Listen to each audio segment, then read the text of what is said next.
Hello ladies and gentlemen, and welcome to another episode of Should You Play with me, Striker HD. And in today's episode we shall be taking a look at the newly released Wargame Red Dragon. If you're unfamiliar with the series, I basically go through the introduction of the game, the background of it, who develops it, then we look at the settings, the graphical options, etc. And then I hop into the actual content of the game, if there's single player, multiplayer, what modes there are, and the things you can actually expect to play in it. And then finally I end off with a conclusion and my own opinion on the longevity, and hopefully help you answer whether you should play Wargame Red Dragon. So without further ado, let's get into it. So if you're unaware about the Wargame series, there has been two before this. You had Wargame European Escalation and Wargame Airland Battle, which actually came out, I think it was only 11 months ago. So that's something to consider. And then the third iteration in the series, Wargame Red Dragon, and they are developed by Eugen Systems. I apologise if I pronounced that wrongly. They are a European company, and published by Focus Home Entertainment. It was released on the 17th of April 2014, and it was released on Windows. And yeah, if you're not familiar with the actual genre of the game, it is a real-time strategy game, and could be classed as a grand strategy. Like the Total War series, because you can zoom out all the way, zoom in all the way to massive degrees, control individual units, etc, etc. So there's many aspects of that. And the game engine is the Iris Zoom version 4. So that's the engine they've used in the previous games, but obviously earlier versions of the same engine. And it's a very impressive one. It's better optimized for this game, and it's got a few more varied environments, so it looks very pretty. So we'll hop into the actual options. So you've got your typical gameplay options here, including ones for automatic fire.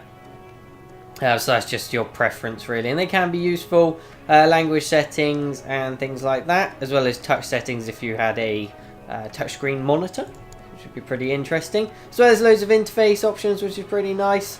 You can choose between the different label styles, and you can actually change the music between the games as well, which is pretty damn cool. And you don't have to own the previous games to be able to do that, as well as HUD size options and things like that. Personally, I play the game at 1440p resolution, so things get very, very small at that resolution. So it's handy to be able to increase things like your minimap size and HUD size. It'd be nice if more games had that. Controls, rebindable keys as you'd expect, but I don't believe you can give them a second key. So that could bother some people. And then audio sliders. We love audio sliders.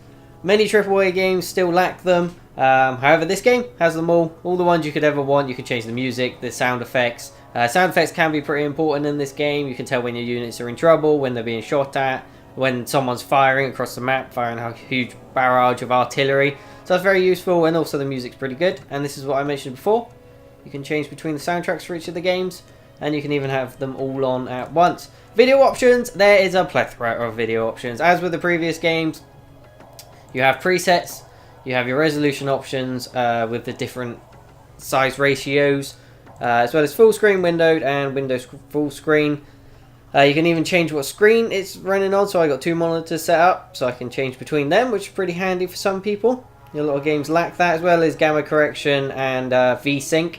And then if we get into the actual quality settings, it gives a nice tooltip over all of these, which will tell you what they all do. So depth of field, for example, if we go over that, well, it just tells you whether it's activate or deactivate it's it. But some of them, here we go, see, render reduction, ones that people might not know what they actually do. It reduces the main render size while keeping a high res interface to improve frame rate on low end graphics hardware. So that's pretty useful for a lot of people. I imagine you could run this on anything. Like I say, it's pretty well optimized. This is absolutely maxed out. Besides, anti-aliasing is a bit lowered, and you even get things like the shadow texture quality, which can go up to double that, which is pretty insane, and that will tank your system, but that's because it just looks unbelievable. But most people don't worry too much about shadows, so you can even turn down the shadow anti-aliasing, and then keep up with the things like texture quality. So I'm sure you can run this on laptops and all sorts of high, low and medium end machines. So that is lovely. There's everything you could possibly want there, as well as the credits there. So yeah, if we get into the actual content of the game, this iteration of the game is based in 1991, and the time zone actually spans 1975 to 1991 now, whereas the games going back with Airland Battle was, I believe, in the 80s, and then European Escalation was a bit earlier than that as well.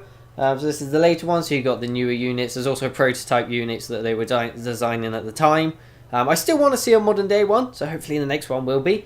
You get some of the cool vehicles that were made purpose-built for Afghanistan and the desert warfare, because I love them. So it'd be great to see, but in this one, I will show you in a second what kind of vehicles you expect. And there should be an annotation if you want to skip directly to that or the gameplay, if I remember to do it. So basically, the premise of the game is it's NATO versus the Pact collaborations. Is set in the Cold War time, obviously, so it's got some factual basis, as well as one of the campaign modes, which we shall talk about, involves the South Korea-North Korea war and the Korean War. So that's, well, a version on it anyway. Of course, this is a lot later. But yeah, so that's pretty cool. And the new countries they actually added for this iteration, Red Dragon, were Japan, China, North Korea, South Korea, Australia, and New Zealand. So if you're from any of those nations, you'll be glad to hear that. So they basically added the Asian countries, or in that area. And yeah, so basically there is solo play, multiplayer, and then deck. There is deck building involved in the game, which I will show an example of in a bit. So if we hop over to solo, you basically have options between the 4 campaigns that are involved. I believe there might end up being more. I think they do... there's very foul language in the chat box here, so please ignore that. They do release more, I believe, but don't hold me to that. So you have your 4 different campaigns. This one is very welcome for me. Obviously, being British, we don't get much impact in many games anymore. So actually having a United Kingdom campaign is rather fantastic, if you ask me. As well as the Pact campaigns, where you play on the side. So basically, they're the 2 NATO ones, and they're the 2 Pact ones. And you can see the years they're set in. And you can use different nations. It's not just the UK. You can use the US force, all the NATO forces. So then you have tutorials, which are improved over the last game. The last game I was actually kind of disappointed with the tutorials. I found they were quite bland and didn't really actually tell you much. They kind of set up a scenario and you just had to kind of beat it and learn for yourself. So I didn't like them too much, but they still involve tooltips. So you've got the getting started one. You've got a tutorial purely for the campaign, which is nice, as well as unit categories, which is very good for new players. And the new edition, which I forgot to mention, the main edition to many people, will be the naval units. Airland Battle introduced air units, and Red Dragon introduces naval combat, so that's very interesting. Whole new dynamic on the game. Who knows what they'll introduce next? Probably submarines, if I'm going to guess anything. But there we go. As well as amphibious units, which I shall show you later, and the tutorial on deck building, which again is very useful for new players, and the actual rules of the game. So that's all very good. I'm glad they improved upon that. As well as a skirmish mode, you can have up to 4v4 with the AI. You can choose the conditions, the victory conditions, things like that. You can even turn up the income rate so you can get more units out and have even crazier battles if you want to do that. So you got all the different maps here. There's quite a few. They're designed for different amounts of players. As well as the 3 different game modes, which is destruction, which it gives you a tooltip saying what they are. But basically, you kill the enemy units and you earn enough points to get to the victory point total and you win. Economy, you basically have to capture enough zones to earn enough points, because each zone will give you more points. And then obviously you have the highest economy and you will win. And then conquest is to capture all the zones. Is it all of them? First team to reach the score limit. Again, that's kind of a variation on economy. But destruction points don't count, so that's purely based on the zones you capture. So they're the 3 game modes. Pretty basic, but interesting nevertheless. Then we'll hop over to multiplayer quick, show you what you can expect here. You can join people's lobbies. You can create your own game. You can put different conditions on what decks you can use. And you see these are the people who are actually waiting for others to join. You can see what maps they're on. And yeah, you can set different time periods for the decks you can use. There's also ranked games and leaderboards. So there's all sorts of conditions you can set there. And you can see there is an XP system here. Which kind of just ranks you up. I don't believe there's actually any unit bonus or anything like that. As far as I know. Might be incorrect. And now we'll hop into the other portion of the game, which is actually deck building, because while this isn't a collectible card game or a trading card game or anything like Hearthstone is, or those types of games, there is deck building involved. So these are the ones that are already set up. As I take a quick sip of my coffee. And if we create a new one, which you can do, you can see you can change the name. So we'll call it Guff, because that is pretty much what it's going to be. And then you can choose between the two collaborations of nations, or whatever you wish to call it. Can't remember the official term. But yeah, you got blue 4, which I will show you the nations. So you can have all the nations, in which case you get no bonus whatsoever. But you can choose between all of them. So here are the actual main nations, as well as this is a welcome addition where you actually have collaborations like the Commonwealth, which is pretty fantastic, with Britain, Canada and Australia. So I do like that. However, New Zealand should also be in there. Anyway, and then you got the South Korea, Japan collaboration, as well as France and Germany. So they're pretty nice. Big nations like the US and the USSR do not have the ability to collaborate in that way. However, you do get bonuses if you do that. Say prototype units unlocked, but you are restricted to those nations. Whereas if I went for purely the United Kingdom, it'll give you these bonuses, but obviously you're limited on the units. Whereas with the US, you also get the bonuses and have a bigger range, but you get detriments as well. So you also have types, so you can have a purely armoured, motorised, mechanical, or airborne, or even a pure naval based deck, if you so wish. So if you were setting up a multiplayer game, you had it can go up to 10v10, by the way. I didn't mention that earlier. Pretty impressive. So you could have one player doing a whole naval deck and he purely concentrates on the sea, one doing a whole airborne deck and concentrating on that. All sorts of things like that. Interesting dynamics on that. You also choose the era, as I mentioned before. So you have before 1985 and before 1980. It just limits the units basically. Or you can have all of them, and again you don't get a bonus like that, so you get extra points if you choose to limit yourself on that. So we'll just create a random one, and we shall see. If I go back, actually, you actually get the cost. So you have a total of 60 points you can spend on a deck. This one will cost 1 point to add in one logistics unit, and then 2, and then 2, and then 3 if you want to add that many in. So as you can see, you just add up the points until you reach 60. So basically, logistics is your command vehicles, which are required to capture zones, like this vehicle, for instance. If I spin around, so if you plant this in a zone and it is sat still, it will capture that zone and it will add to your points total. So they're very important in the game. But they also cost a lot. As you can see, there are points, if you see by the Union Jack here, the Union flag even, you can see how many points they cost. So that's 140 points, which is a lot for a vehicle that's basically just one warrior. As you'll see later, things like infantry cost 15 or more, depending on what equipment they are equipped with, because my English is very good like that. So yeah, basically, logistics is your command vehicles and your resupply units. If I can find one. Resupply. Anywhere. Anyway, believe me. So yeah, your units do have ammo, and they will run out. Whether that be infantry, they could quickly run out of their anti-vehicle rockets, things like that, as well as tanks. They'll run out of tank shells. So you always need to resupply them or send them back to the forward operating base to get resupplied. If we go head over to infantry, it's what you'd expect. They come in all sorts of variations. So we'll look at the American Assault Engineers here. They come with a M113A1, which is basically a personnel carrier, which comes with a Browning on top, I believe. So if you click on the vehicle, you'll get to see that. Yep, so an M2 Browning on top, as well as you get to see their weapons.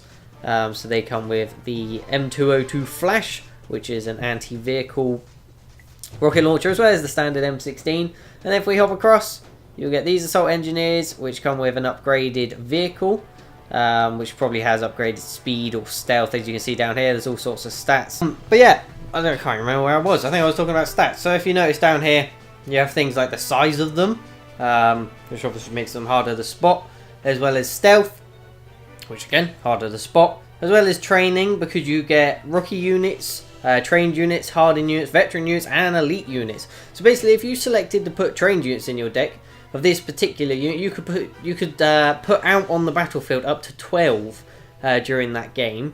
Whereas if you chose hardened, they have, as you can see with the stats there, plus accuracy, minus dispersion, and plus 200% faster morale recovery. So quite a lot of bonuses there. You could only put out 8. So depending on how many you want to put out and how valuable you believe the units are and how well you can keep them alive, you might want to choose hardened over trained.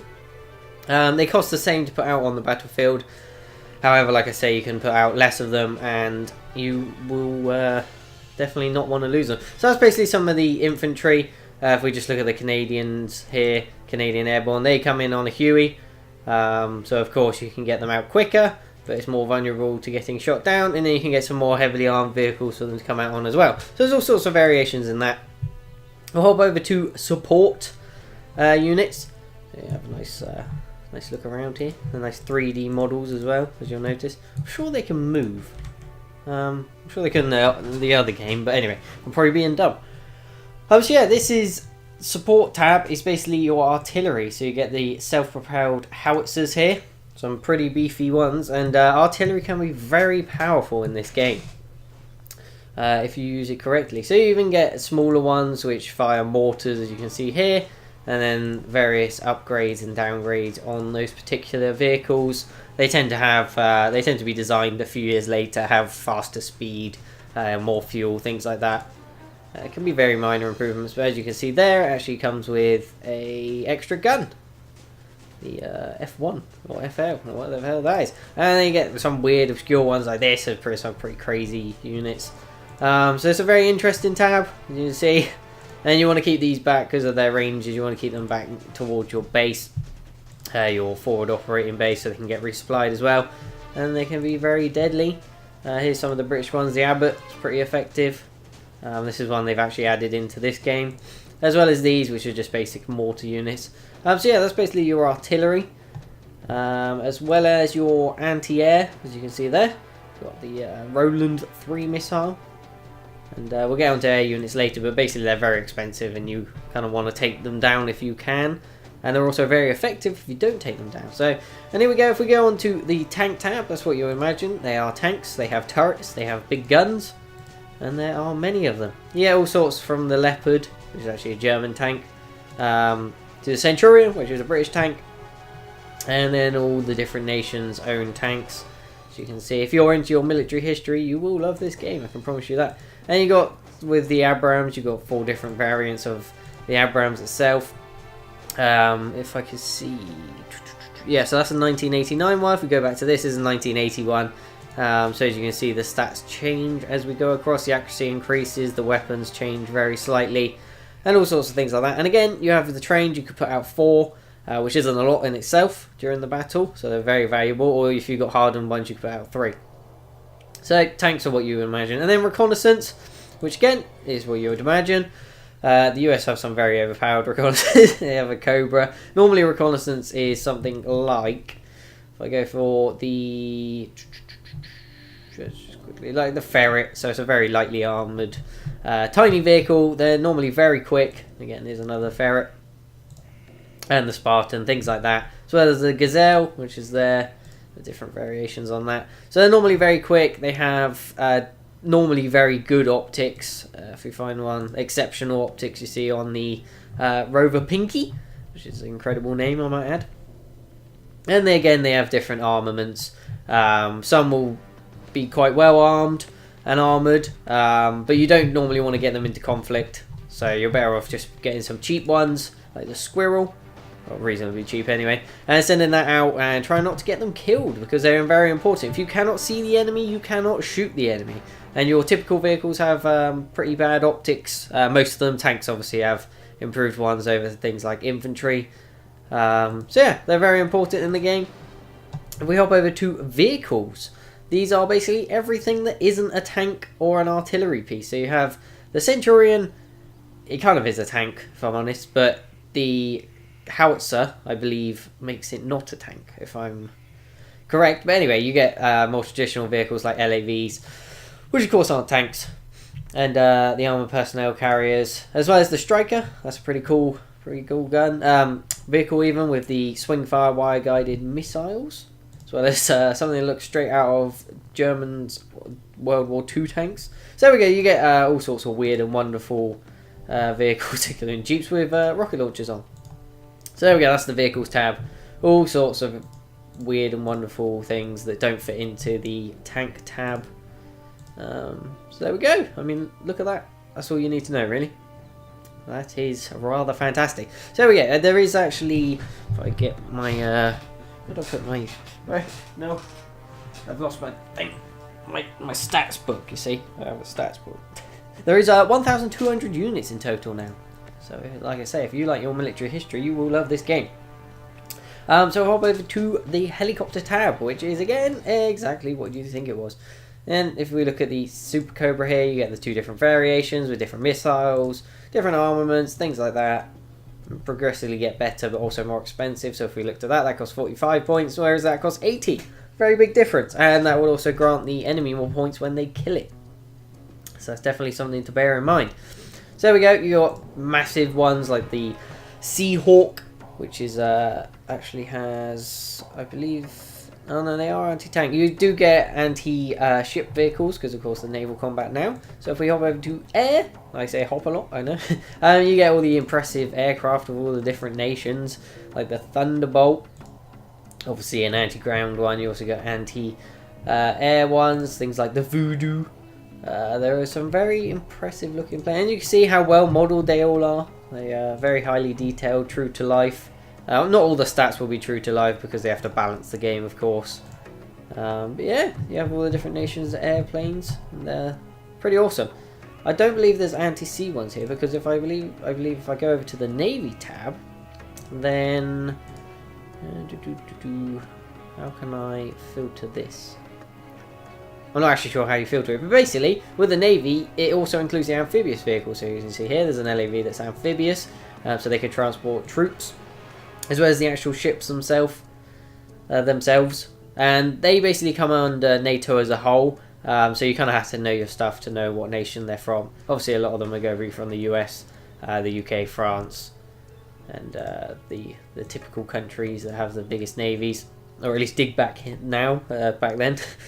Obviously now Britain's navy is pretty pathetic, but there we go. So then you can see all the sorts of weapons on there. They've got the anti-ship missile Falcons and all sorts of things like that. And again, as I mentioned before, all the amphibious vehicles, which of course have different speeds going through water, as well as, I don't believe that's amphibious, I'm pretty damn sure.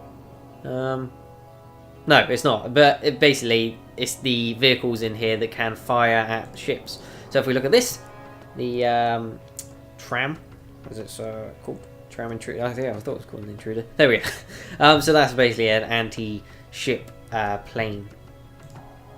As well as some logistics, you get logistics ships. So you can filter this, I'm just not entirely sure how because I'm stupid.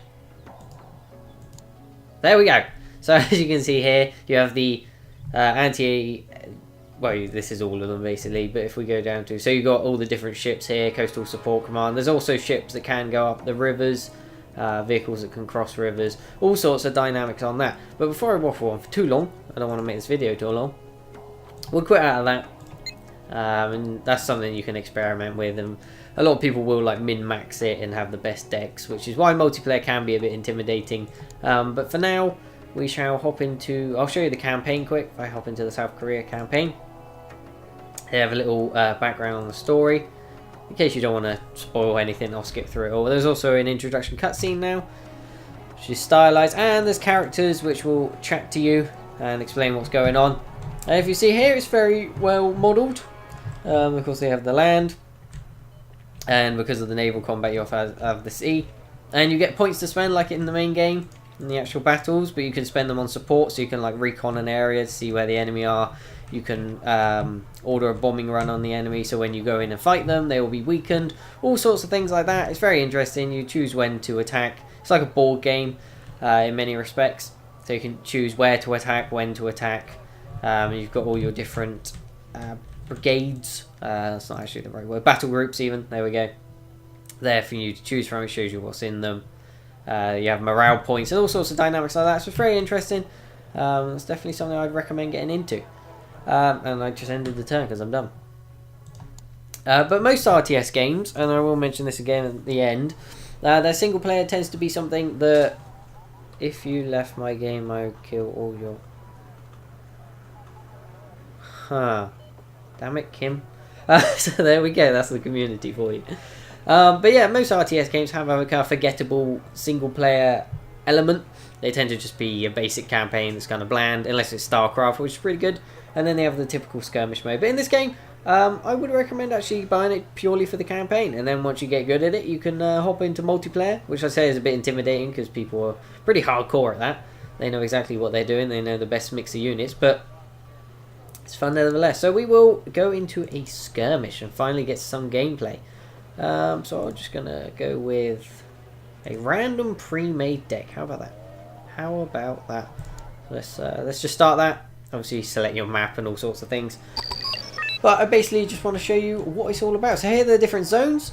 You got Juliet, Hotel, India, Golf, all those. And you see there are numbers next to them. So you get a +3 for the example of India. And that basically means that your points total up here, which is your deployment points that you spend on units to actually get them out, will increase at a faster rate. So obviously you do want to get as many as you can, but if you push too far, you're going to be vulnerable to the enemy being able to take you out easily if you don't have enough defences.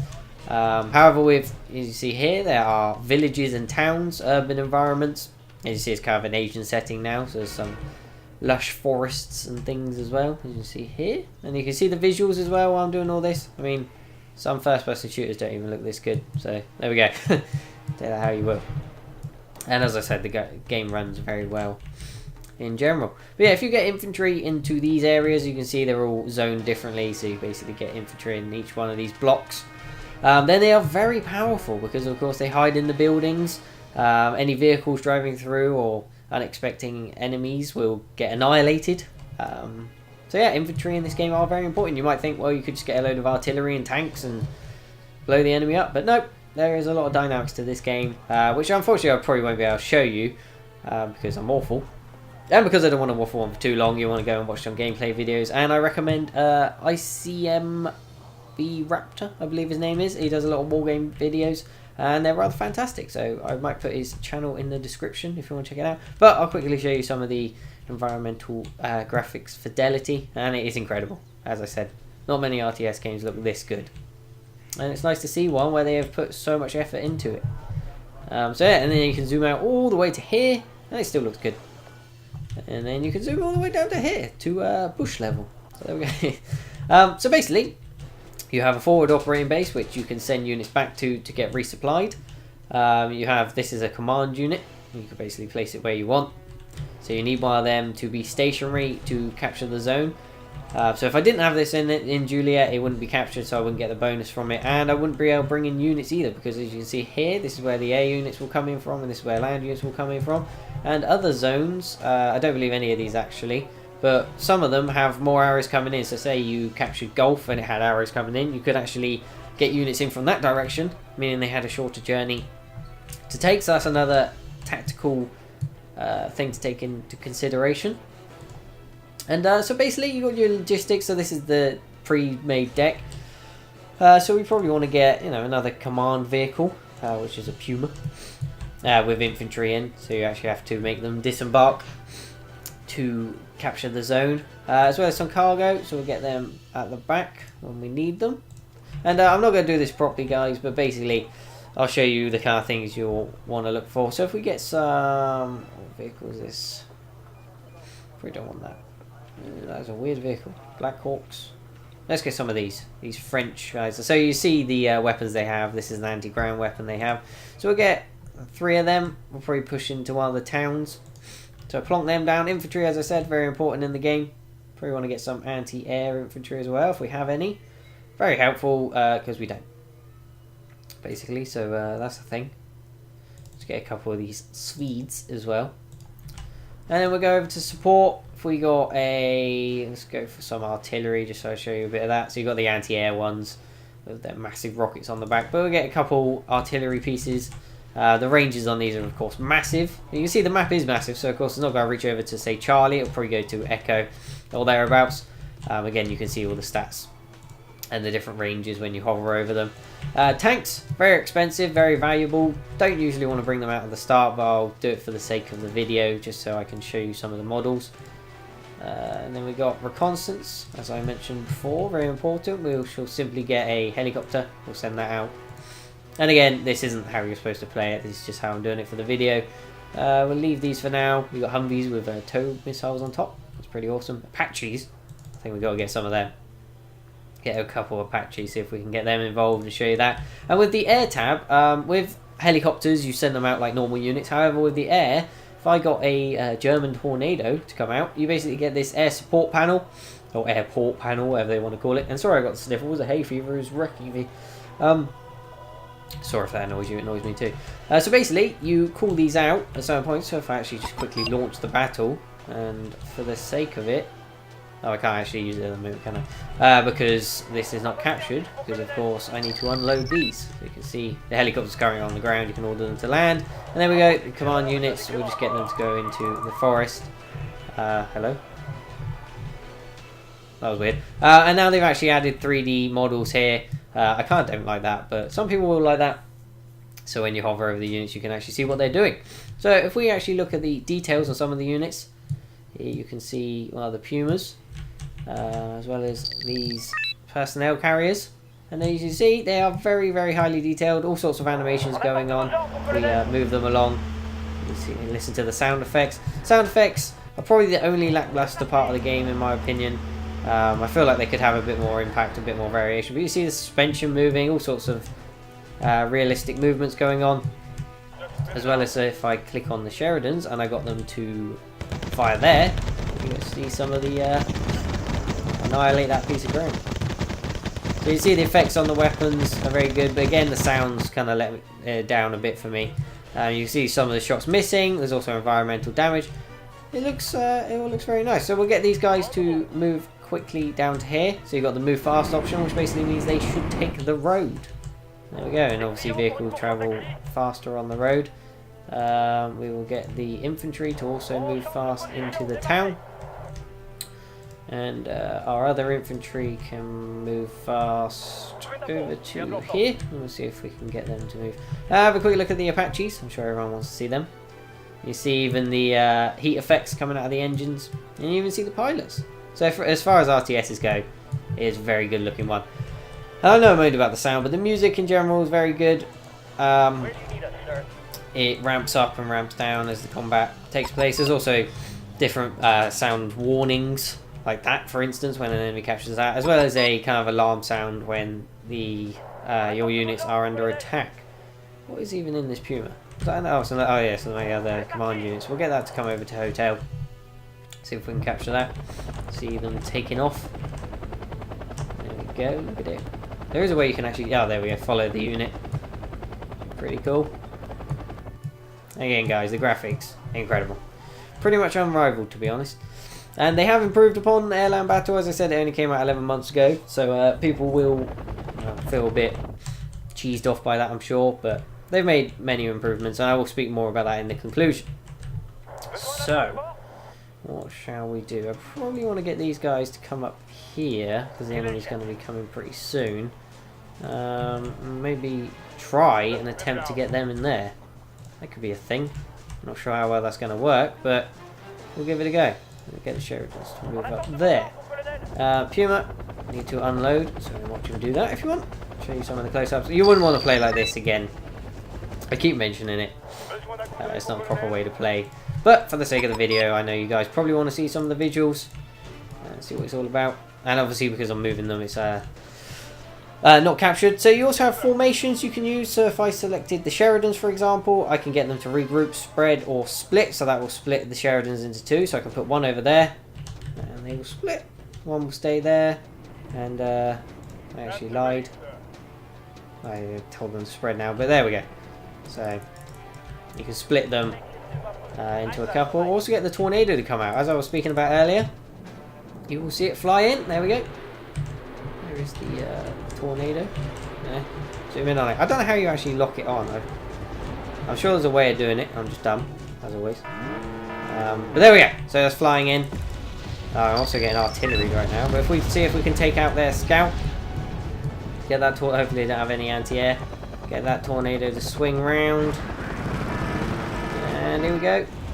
Whoa! And it's getting shot. You did a pretty good job. You also get different effects on the.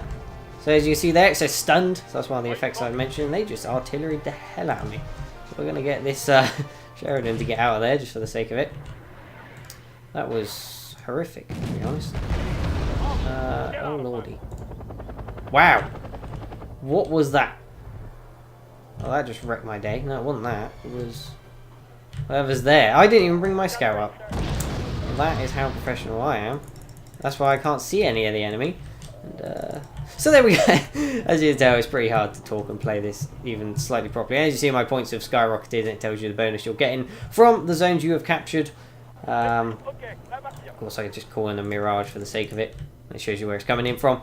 So yeah, there's all sorts of different dynamics. You can take out the enemy's engines. You can take out their... Oh dear. Line of sight. That's not helpful. Oh gosh. That just happened. Yep, attack them. Ah, unleash the hellfires. Look at that. Not exactly the most accurate, but they are just rookies, I believe. So annihilated.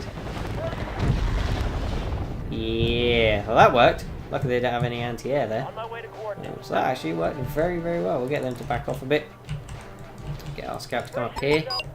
Actually, no, there are more people I could probably attack. So have a go at them as well. No, I didn't want you to move. So yeah, you can take out their engines. You can do all sorts of fancy effects. They also have anti-air weapons. That's pretty fantastic. So you can slow them down. Units can get stuck in the mud. Going through forests, they're obviously slow. All sorts of different effects like that. There are a lot of dynamics to the game. It is not a simple RTS. It's pretty simple to get into, but very, very difficult to master. So yeah.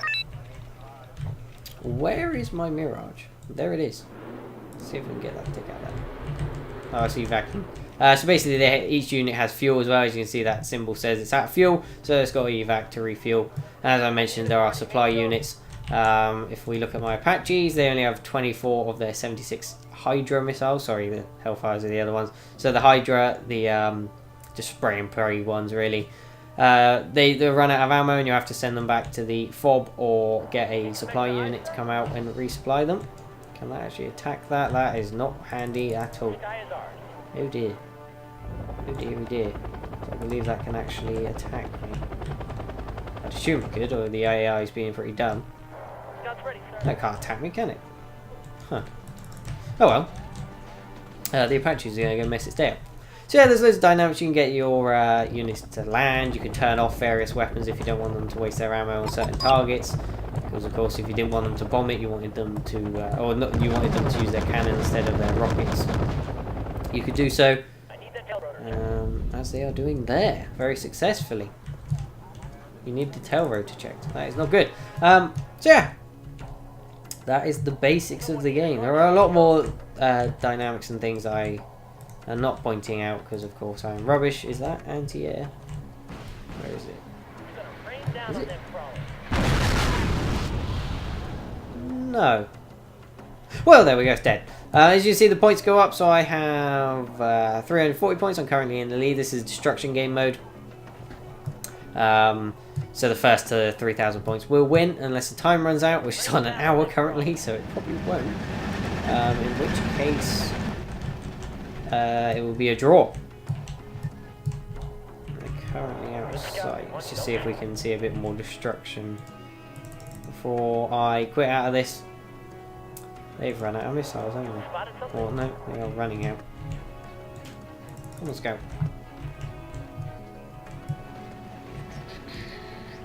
Yeah, I mean, you can see all sorts of details of the environmental destruction and the dead tanks that are staying there. Come on, can you see them now? Yeah, you know when you're shooting. Come on, good for now. Come on, Apaches. keep going out. Oh, yeah, see, they keep going outside, so that'll be man. Wow. Wrecked. Absolutely wrecked. So there we go. I will quit out of this now before I embarrass myself. So I'll just surrender. And probably time for my conclusion. As I said, Air Land Battle only came out 11 months ago. Of course, it doesn't have the naval units, so that's a pretty big addition. As well as the new nations with New Zealand, China, Japan, South Korea and Australia all being added, as well as North Korea. So again, they're big additions, and they come with all the extra units and the alliances, so they have added a lot to the game, as well as balance changes, the graphical optimization, things like that. However, I will say that it kind of does feel more like a massive expansion pack, like back in the old day when you have expansion packs rather than DLC. It feels like a big expansion pack, like Battlefield Vietnam, for example, for the original Battlefield game. Oh, Battlefield 2 even. And yeah, to me, it kind of feels like that, purely because, I mean, it is the same game in reality, and it hasn't been long since the one before came out. However, it is an RTS, and there's not many revolutionary changes you can make to a game in that genre without years and years of work and innovation, and it's just not something that happens too often. So that's not to say that I wouldn't recommend it. You can pick it up for £21 or just over on Green Man Gaming with the voucher, their 20% off voucher. And for that price, I'd definitely say pick it up. If you're interested in RTS games, then for sure. It is one of the best out there, and it's very unique in many of its aspects, and I'd highly recommend it if you are looking for a new RTS game. There hasn't been too many that have come out recently. Of course, we've got like city builder type ones, but they don't really count, like Tropico and Civ coming out later this year. But in terms of proper military RTS games, not too many. We've had plenty of turn-based ones, but not many real-time strategies. So I'd highly recommend picking it up, especially if you like the Modern Warfare style, as well as the detail in the units and the statistics. So yeah, for that, I'd definitely say it's worth the cost. It's not a £40 retail game, and it probably shouldn't be, but for £30 or less, I highly recommend it. And they patch it very often. I should probably mention that as well. They've done it continuously with their old games and still continually do it with balancing.